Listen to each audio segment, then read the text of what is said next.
Mark and I are playing musical chairs this morning. Yeah, no, it's good to be here. I'm full excited. I'm married to an amazing, beautiful Palesa. I'll say it again. We celebrated our 9th anniversary this past week. Exciting time. And for all of you who don't know me, I am not Wayne. I'm choosing to make it a bit harder today. I put my Converse on today, but I'm not Wayne. People keep mixing us up. I found out recently that Wayne also almost ended up being a worship leader, so that would have made things very, very tricky in this house. I'm here this morning to speak to you about partnering with God, and my slides will be up just now. That's a good slide, I like this slide. And I'm just really going to go through the lessons that we can learn from the kings of Israel and Judah as they walk with God and as they led their people. I'll not do any justice to this story if I didn't give some context. There's lots of information, lots of historical information, so I'm going to start by really talking about the genealogy, just really to give you context. I'll then talk about how Israel's worship evolved over the period of the kings, and then I'll talk about 7 specific lessons that we can learn from 4 kings in particular. These are Solomon, Hezekiah, Manasseh, and Josiah. There's going to be a lot of information coming your way this morning, right? So pay attention, please. I hope you've had coffee and are wide awake. But first, before we get into it, just in preparing this study, it really hit me how amazing the Bible is as a historical reference. It's the most robust of ancient historical records. It lines up with other non-biblical empires of the time. If you look at the Babylonians and the Medo-Persians and so on. And the books of the Bible, they're internally coherent. You can use them to cross-reference each other. It's almost like how in an interrogation, people keep asking the same question over and over again in different ways, and they can tell who's lying by whose story is inconsistent. The Bible is because it's consistent. The story of God's love, it remains consistent from from Genesis to Revelation. You can ask God over and over in different ways. Do you love me? Do you have a purpose for me? And the answer is consistent, yes. In many different events, circumstances, through the stories of the Bible, yes, I do. Okay, so yeah, let's go into it. It's buckle up. It's hectic. 1st and 2nd Kings. If you make them into a movie, it will be rated 18+, SNLP, all the letters will be there. So hold on, it's a hectic stories. You can't make this stuff up.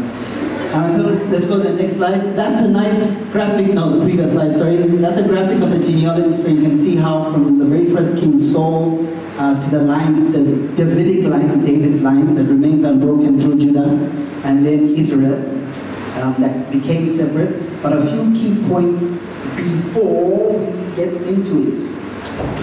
The kings reigned for about 470 years. This is about 1050 BC. Till about 586 BC, till about 3,000 years ago. The first king was Saul. He reigned 40 years.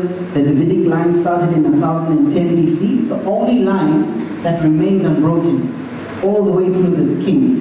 Every son took over the reins from the previous father. It remains unbroken. It remains unbroken to this day through Jesus Christ, our King.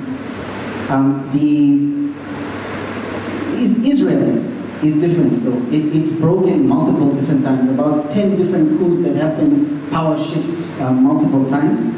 And the kingdom of Israel was split after Solomon. So if you look at that graphic, right there where Jeroboam happened. Jeroboam used to be one of Solomon's high officials. He took power away from Solomon as a result of Solomon's idol worship. In 1 Kings 11 verse 13 it says, see, I'm going to tear the kingdom out of Solomon's hand and give you 10 tribes. This was Isaiah. This was, not Isaiah, Abijah talking to Jeroboam, prophesying to Jeroboam.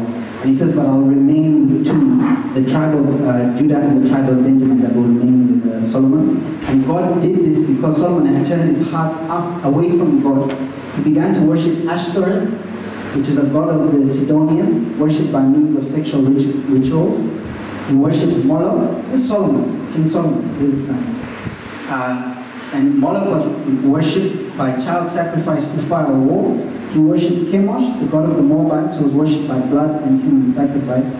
And it says that in 1 Kings 11 verse 7, it says he built a hill east of Jerusalem for all of these gods. He built all these high places so that all his wives could burn incense and offer sacrifices to God. This is Solomon. It's an amazing story to think how he got to that point. And then from that point on, the two remain completely separate kingdoms. Judah on the one hand and Israel on the other hand. The kings of Judah reigned for about 350 years. The kings of Israel for about 200 years. Now, after this, so what was really cool is you're able to piece together the history and realize how clearly it lines up in terms of timelines. Israel and Judah both went into captivity separately. Judah went into captivity about 130 years after Israel. They went into captivity to the Babylonians, which were present-day Iraqis. Israel, on the other hand, went into captivity to the Assyrians, which is where present-day Syria is. Two separate. And the first deportations took place from Judah to Babylon about 605 BC. This included Daniel, Shadrach, Meshach, and Abednego. And then there was a series of deportations all the way to 586 BC when Babylon was completely destroyed. The temple was destroyed, the temple that Solomon had built, and the walls of Jerusalem, the city itself, were destroyed. And then they remained in captivity about 70 years until Babylon fell to the Medo-Persian Empire. This is Iran. Okay? And then, so if you look at Daniel as a king, he served under 4 kings. He served under Nebuchadnezzar, Belshazzar. Under Babylon, he served them from the age of 16, 17, till he was about 80, early 80s. And then he served Darius and Cyrus. And then in 537 BC, King Cyrus allowed the first exiles to return to Jerusalem.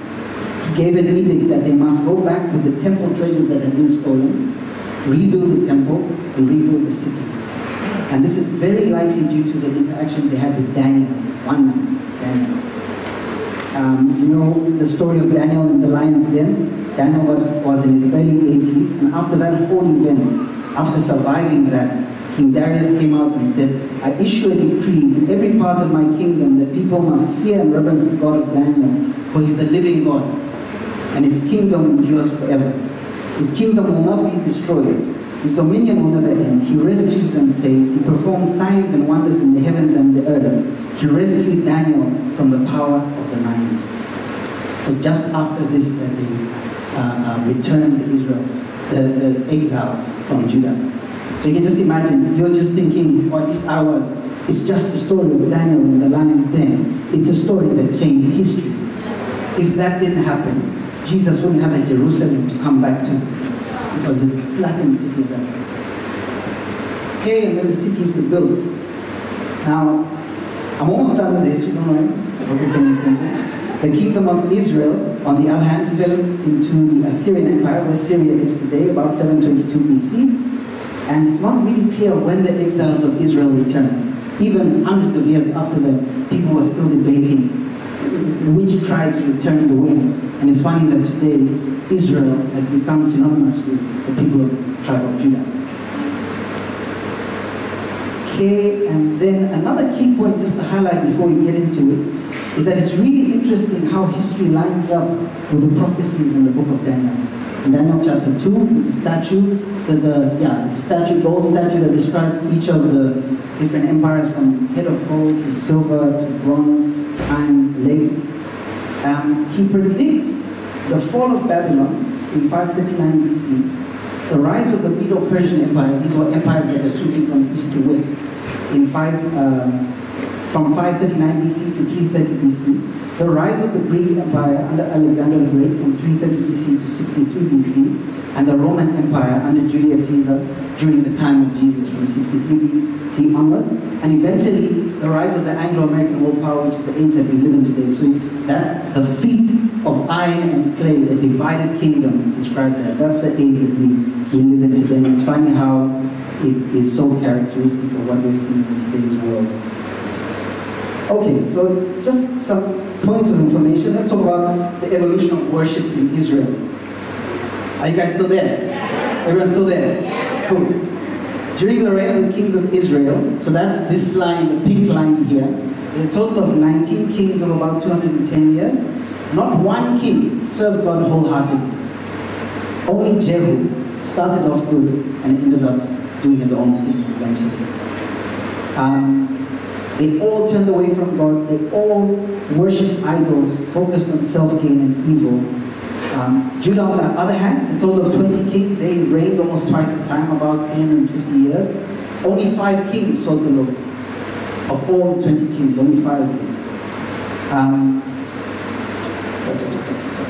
So after they came out of Canaan, they started following the rituals of the Canaanites, worshipping God on Baal sites. Eventually that ended up mixing the idol worship with that of the worship of God, and eventually it just became all-out idol worship. They eventually started worshipping Baal, which is a god of the Philistines, and by the reign of King Ahab and Queen Jezebel in 874 BC, they had started worshipping a very specific Baal, Beelzebub. Beelzebub, it's translated Lord of Flies or Dung God. It's the same Beelzebub, 18 plus. You guys are sensitizing the children in the house.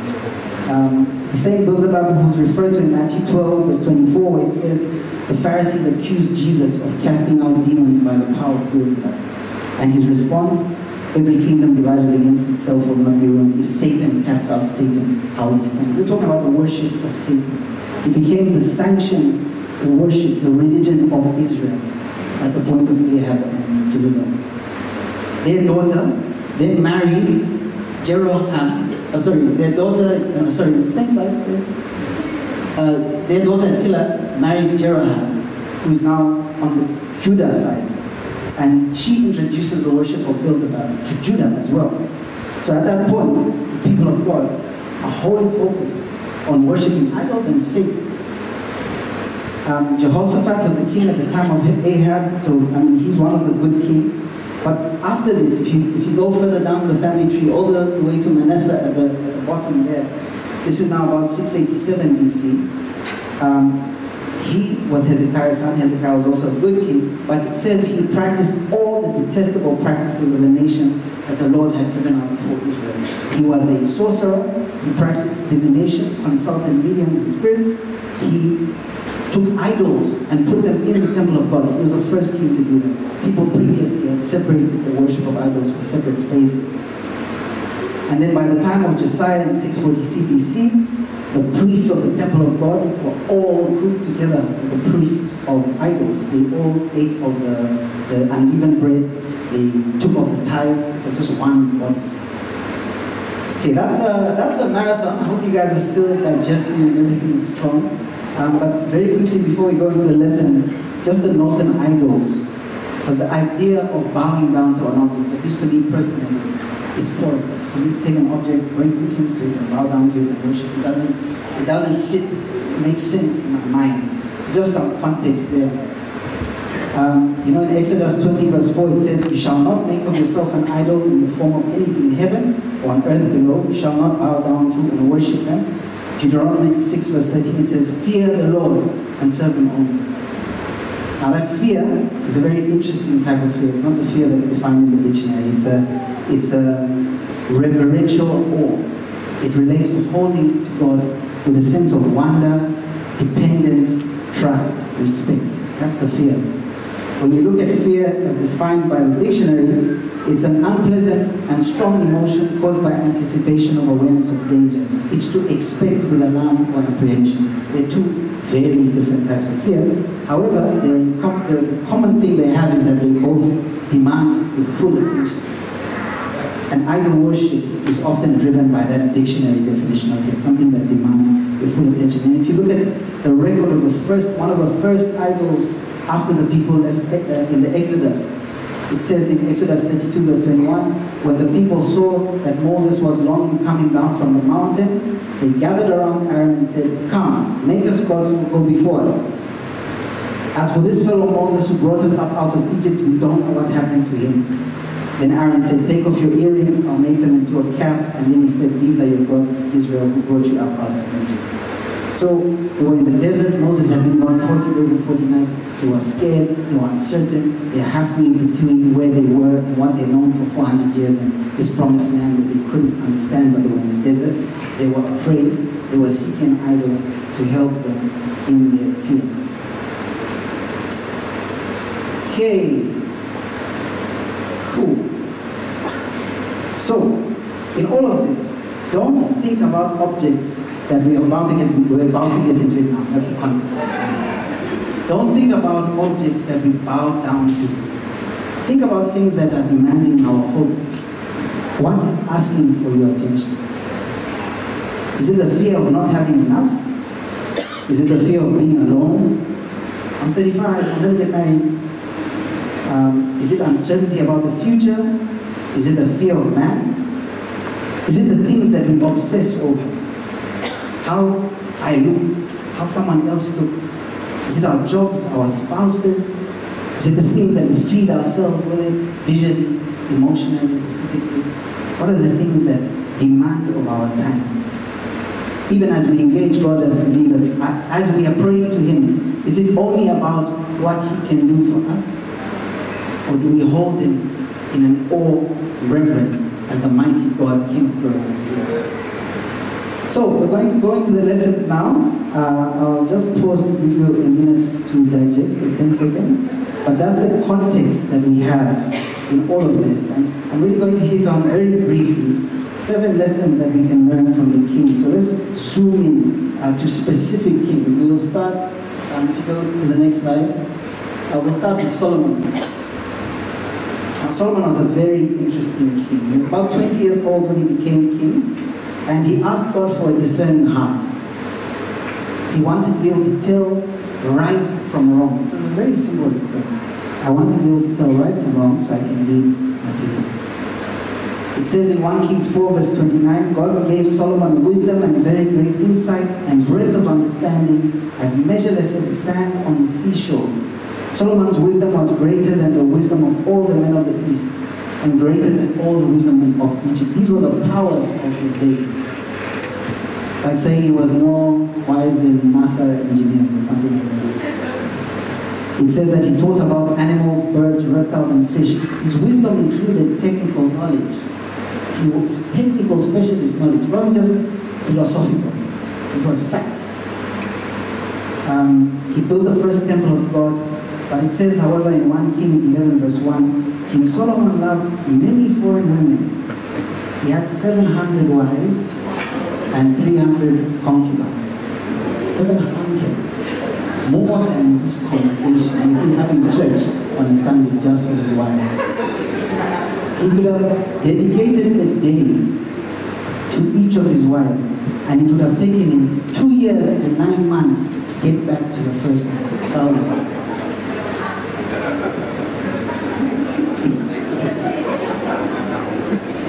First Kings 11 verse 4, as Solomon grew old, his wives turned his heart after other gods.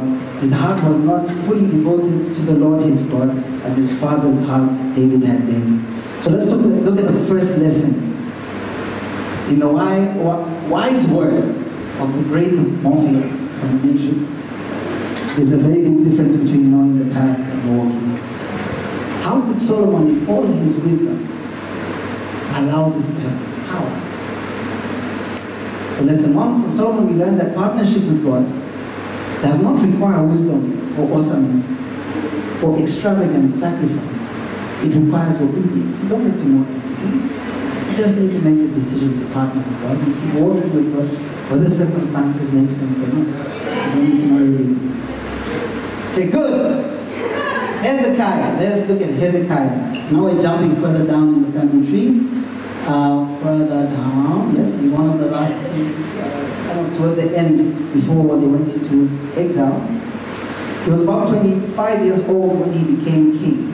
And it says he loved the Lord and he served them wholeheartedly for 29 years. And he was one of Judah's most prosperous kings. He's almost likened to Solomon in terms of his wealth, power, and influence. He was a very great king.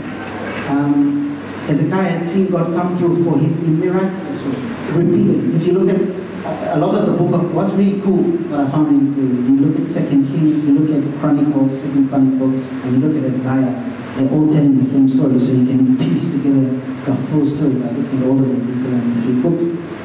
But he saw. Now, if you go to the next year, this is a good map, because you can see Israel at the top and then Judah at the bottom, and the greatest threat at that point was the Assyrians. And in terms of the history, Assyria was the greatest power of the time. It collapsed to Babylon, which rose up from within Assyria. Then it was the Medo-Persians, and then it was the Greeks and the Romans. So at that point, his greatest threat was north. They had come down from Syria, they had taken Israel captive, and he was thinking, we're next. So he was actually looking to Babylon for support. The same people they went into captivity under, he was looking to them for support. But he had seen miracles, he had seen God slaughter 185,000 men of the Assyrian forces. They woke up dead. It says in the Bible, in the morning they woke up and there they were, all the dead bodies. No explanation, they just died. And that caused him to retreat. At age 40, he was faced with a life-threatening disease. He was told to put his house in order. He prayed to God. God said, I'm going to heal you. He said, I'm going to move the sun backwards so that the shadow cast on the steps of the palace moved back 10 steps. God moved the sun backwards to show Hezekiah, I'm going to honor my word. Immediately after this, the Babylonians sent envoys, because they were saying, we've heard of this influential king, he was sick, he's recovered. They sent envoys to show him respect. He showed them everything. He showed them all the spice, all the storehouses. Instead of saying, look what God has done in my health, in me, he showed them everything because he was thinking, I want to impress these guys because I want to form an alliance with them as support for a threat that I see north, Assyrians, or Assyrians, politically incorrect. And then that really hurt God. God said to him that the things that you have all been storing up, I'm going to send into Babylon. The very people that you're looking at are going to carry you off into exile. So what's the lesson that we can learn from this? Partnership with God requires daily dependence on Him. We can never at any point turn to the things that He has blessed us with and look to them as a source of security. And sometimes we hurt God the most by the plans we try and make for ourselves. Are you guys still there? You're there saying, Amen. Come on, come on. Okay, let's look at Manasseh. Almost done. I was almost scared that there's too much information that you guys seem to be handling very well. Okay, Manasseh. Manasseh was Hezekiah's son. He was 12 years old when he became king. He's the longest reigning of all the kings. He reigned about 55 years in total. He's described as following all the detestable practices of the nations that the Lord had driven out before them. And he was the worst king in Judah's history. He sacrificed the sun in fire. He practiced sorcery and divination. He took idols, put them in the temple. He's like Ahab. He's the equivalent of Ahab for Israel. But he's now for Judah. It says that he led the people astray so that they did more evil than the nations the Lord had destroyed. During his reign, the Assyrians came down, they captured Manasseh, they took him into captivity. It says in 2 Chronicles 33, they put a hook in his nose, bound him in shackles, took him into Babylon. And then it says, in his distress, he sought the favor of God. He humbled himself greatly before the God of his fathers.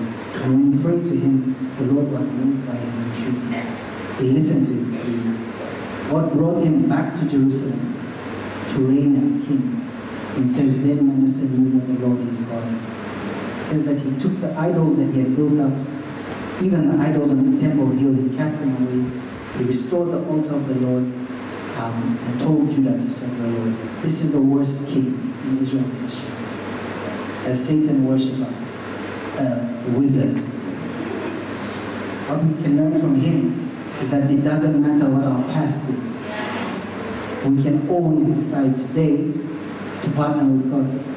It doesn't matter whether you've served God for 20 years, whether you've served Him for 20 days, whether you are not serving Him and actively rebelling against Him. It doesn't matter what that past is, you can make a decision to partner with God today. Okay, cool. Let's look at Josiah. This is the last king before we get into some general lessons. Josiah was 8 years old when he became king. He reigned in Jerusalem 31 years. It says that he did right in the eyes of the Lord. This is probably one of the most interesting stories of the stories that we've gone through. He reigned about 57 years after King Hezekiah. So if you look at that tree, Hezekiah is 4 kings up from him. Then we have Manasseh and Ammon, who are really bad kings, and Manasseh cleaned his act up towards the end. But you have about 57 years before the last two great reformations. Hezekiah, 57 years, a generation, and then Josiah. It says that when he was 16 years old, he began to earnestly seek the Lord. When he was 20, he began to purge Judah and Jerusalem of high places, of Asherah poles and idols. Then it says, when he was 26, he began to purify the temple of the Lord. Because that, it had been filled with idols, filled with pagan priests. He started cleaning up, he started progressing, eventually got his way to the temple. And he had a refurbishment project that he wanted to do on the temple, restore it to the way it was in the days of Solomon. It says he ordered that they remove all the temple articles that are of Baal, Asherah, all the other idols and gods, and all the starry hosts. He burned them outside Jerusalem. He did away with the pagan priests. He tore down the quarters for shrine prostitutes which were in the temple of the Lord. The people of Judah were performing sex rituals in the temple of God to worship Asherah, that Sidonian fertility god. So what Solomon had started 300 years earlier, he says, okay, that hill is outside the city, let's keep it separate. Let's do the stuff there. And eventually found its way right into the temple itself. And then it says, as they were carrying out the work, they found a book in the temple. It was 2 Kings 22 verse 10. It says, then Shaphan, the secretary, informed the king, Hilkiah the priest has given me a book. And Shaphan read it in the presence of the king. When the king heard the words of the book of the law, he tore his robes. He gave orders to his attendants to go and inquire of the Lord about what was written in this book that had been found. A book. Found a book. The same book that God had said, let this law not depart from your lips. They didn't even know what it was. They found the book of the law, the Torah, the first 5 books of the Bible. They didn't even know it. The lesson that we can learn from this is that if we don't spend time in the Word of God, we will inevitably drift away from an understanding of God, from true worship, to something that's false, something guided by tradition and not truth. It takes only one generation, 57 years, one generation becomes passive about the Word of God, and the next generation doesn't even know what it is.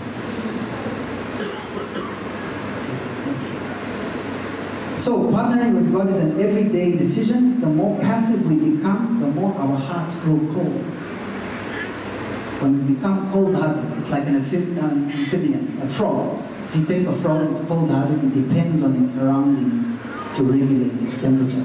Warm-blooded animals, we have hypothalamuses, they control. The body temperature is 37 degrees regardless of whether it's freezing cold outside, if it's boiling hot. Even right now in this room, it's hot.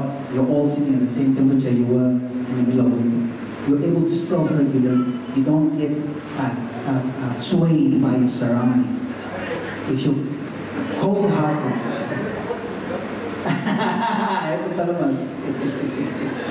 if you're cold-blooded, your surroundings dictate your temperature. So when you've got in pain, it's good, things are nice. When you haven't, shame, what is not so good, what should I serve him? The only problem with that is that a cold-blooded creature can boil to death without realizing it. You can take a frog, put it in cold water. If you put it in hot water, it will feel the difference between the surroundings, it will jump out. If you put it in cold water and you boil it slowly, it will just be there chilling. Okay, lesson 5, and this is just a general lesson, just from looking at all of the timelines and all the stories of the different kings. Partnership with God requires a keen understanding that God is sovereign. There's no stars to the story. They're all quirky, messed up people. There's no star. David's not a star. Solomon's not a star of the story. Hezekiah is not. God is sovereign. God doesn't work with us because he needs us. He works with us because by his grace, he wants to build a relationship with us. His ultimate focus is our hearts. It's almost like a father father saying to their teenager son, come, help me fix the car. He knows that the process is probably going to take twice as long. He's going to have to teach him, no, don't use this wrench, use that wrench. It's going to be a harder process, but there's going to be a relationship that comes out of that. It's the same with us. And the son might come back afterwards and say, I fixed the car. God knows that he didn't fix the car, but there's a relationship there. So partnership with God requires us to understand that He is the star. Lesson 6, and this is a lesson that we learned from King Jesus. Our partnership with God is built on a foundation of love. The same way that His partnership with us is built on a foundation of love. In Matthew 12, verse 28 to 24, it says, one of the teachers of the law came and heard them debating. Noticing that Jesus had given them a good answer, he asked, of all the commandments, which is the most important? The most important one, answered Jesus, is this: God. So hear, O Israel, the Lord our God, the Lord is one. Love the Lord your God with all your heart, with all your soul, with all your mind, and with all your strength. The second commandment is this: love your neighbor as yourself. There is no commandment greater than these two. Well said the teacher, you are right in saying that God is one and there is no other but Him. To love Him with all your heart, with all your understanding, with all your strength, and to love your neighbor as yourself is more important than burning offerings and sacrifices. More important than all of the burnt offerings and sacrifices. When Jesus saw that he had answered wisely, he said, you are not far from the kingdom of God. Love the Lord your God with all your heart, with all your soul, with all your mind, and with all your strength. That's a daily decision. Okay, and finally, the last lesson that we can learn is that while we often see here now, like right now, most people, they say statistically, you can only look up between 1 and 5 years ahead. You can only plan between 1 and 5 years ahead. And sometimes the bigger picture just becomes too overwhelming to really focus on. But God is not like that. God lives outside of time. So He sees the end from the beginning. He's seen everything that has ever happened, the way He's prophesied to Daniel, even to present day. He's seen everything that's going to happen. So our daily simple decisions to partner with God have greater rippling consequences than we realize. They affect generations. It's like Daniel saying, I'm going to honor God even if my life depends on it or is at risk. I'm going to continue worshiping the way I did before. I'm going to bow down 3 times a day to my God, regardless of what risk I'm putting myself in. That act eventually leads to the restoration of Israel. He might have just been thinking, God, I'm trusting you in my life, please don't kill me. God is thinking, I'm going to move the heart of the empire of the time. So, if he could accurately predict what happened with each of those empires, from Babylon to the Persian Empire, to the Greek Empire, to the Roman Empire, to the present-day Anglo-American world power in which we now live, it means his predictions about the coming kingdom are accurate. Think about that. If all of that could have been predicted before it happened, and it happens exactly as it was, then it means everything that he said that's going to happen is going to happen. Daniel 2 verse 44, in the time of those kings, the God of heaven will set up a kingdom that will never be destroyed, nor will be left to another people. It will crush all those kingdoms and bring them to an end, but it itself will endure forever. Daniel 7 verse 27, then the sovereignty, power, and greatness of the kingdoms under the whole of heaven will be handed over to the saints, to the people of the Most High, and that will be an everlasting kingdom. God sees every power. He's seen every empire from the beginning. He's seen its rise, its fall. He saw the empires of Egypt, the biggest at the time, greater than we could think about. He's seen the Babylonians. He's seen even now what's happening with the US and Iran. He's seen it beforehand. He's seen what's happening in Zimbabwe. He's seen every ruler, whether prudent or evil. He's seen every ruler from the most prudent to the most corrupt. He has a plan and a purpose for each and every one of us in the midst of all of that. He sees it. So because of that, we can look to the future through the lens of history and and see, without a doubt, God's kingdom is coming. Jesus and his sins will reign. Amen. I want to encourage you this morning. I know it's been a lot of information, a lot of almost like history, like a history. I feel like it's a history lesson. But there's a lot that's important that's come out of that. And for me, it's bringing me down to the simple fact. Decide today to partner with God. Whether you partnered with him for 20 years, whether you think you know him, sometimes that's when things become risky. Whether you think you don't know him, decide today, regardless of what makes sense or what doesn't make sense. Amen. Amen. Amen. Come on. That's why I encourage you to this morning. That's why it's our people to pray. And let's just pray. Heavenly Father, God, we worship you. We seek you, Lord Jesus. We magnify your holy name. Thank you that you are God. Thank you that you are King. Thank you that you do see the end from the beginning, Lord God. Thank you that you are with us. We worship you. We magnify you, Lord Jesus.